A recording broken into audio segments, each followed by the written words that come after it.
Welcome back to Unpack, where we unpack what hurts so we can heal what's hidden, providing a safe space for men of color to be heard and seen. I'm MTS. I'm not a mental health practitioner, but I am a patient. Like many men, I know what it's like to carry wounds that no one sees and struggles to find the words to talk about them. Addiction does not care. It will destroy your family, man. It's a deadly disease process. You are one decision away from death every single time. Especially at first, it's typically when it starts off as fun. Starts off as fun with your friends or blow off time on the weekend. Hey, we doing this what we do. Well, you and your friends, that might have been what you do, but now you doing the weekends plus Tuesday night, man, point blank, period. Go straight at them. Be like, are you thinking about killing yourself? Are you thinking about suicide? Ask That them direct. point blank. Ask them point blank. Are you thinking about killing yourself? Are you trying to kill yourself? And it's like, it's not about we're trying to convince them not to do anything. Don't get in there and try to rationalize with them. Oh, your life is so good. That's meaningless. All of that is meaningless. It's like you ask the question directly and wait for the answer. According to Very Well Health, in March of 2022, Black men in the United States suffer worse health than any other racial group in America. Black men live 7 years less than men of other racial groups. Black men have a higher incidence and a higher rate of death from oral cancer. Black men have a much higher risk of developing HIV and AIDS in their lifetime. 34% of Black men are considered overweight. 37.5% are obese. Black men have a higher incidence of diabetes, hypertension, prostate cancer. And Black men have a higher suicide rate.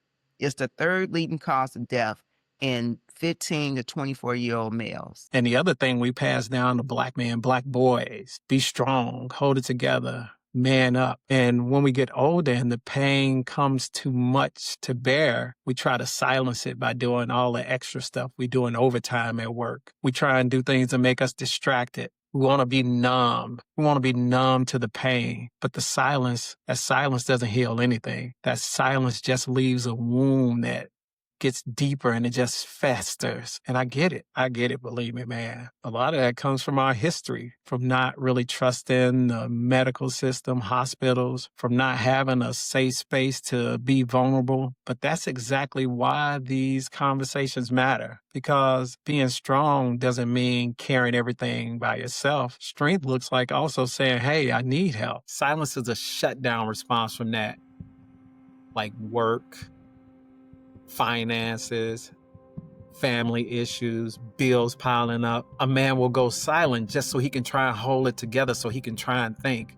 Or it could be past experience, like if he grew up in a trauma situation where there was conflict, he learned to shut down because that was a way of being safe. Communication and relationships are the most important things. But sometimes with men, we could say a lot of stuff, but it's difficult for us to put the words together. Black people in the U.S.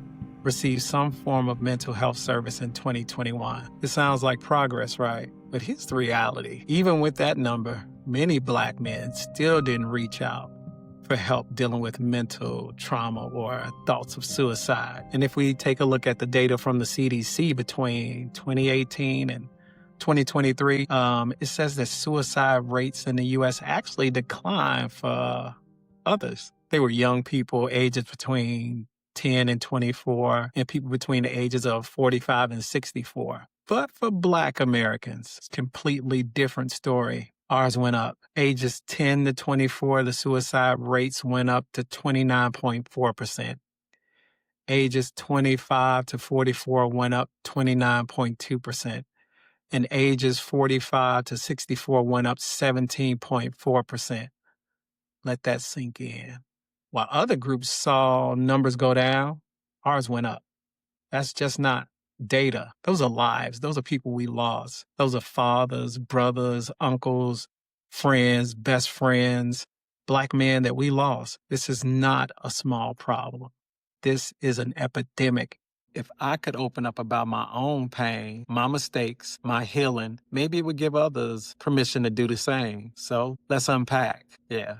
This is going to be bigger than me. It's going to be bigger than my voice. My hope is that by exposing my faults and my pain, other men and women too can relate and maybe feel brave enough to share their own stories. False beliefs about what makes you a man, like how many women you can sleep with, how you should treat women, not showing any emotions, and the old idea that real men don't cry. I wanted a place to break those myths down, and this podcast is where that starts at. I would go to my grandma Nell house, rest in peace, during the holidays, because Grandma Nell could cook.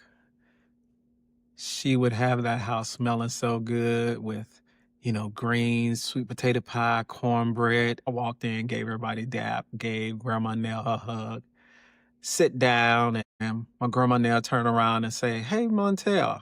Yeah, that's my name. She said, "Where's such and such?" I'm like, "Grandma Nell, we broke up." She said, "Oh, okay."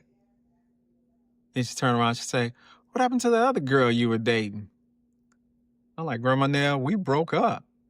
Heck, Grandma Nell, they all crazy. And I started laughing.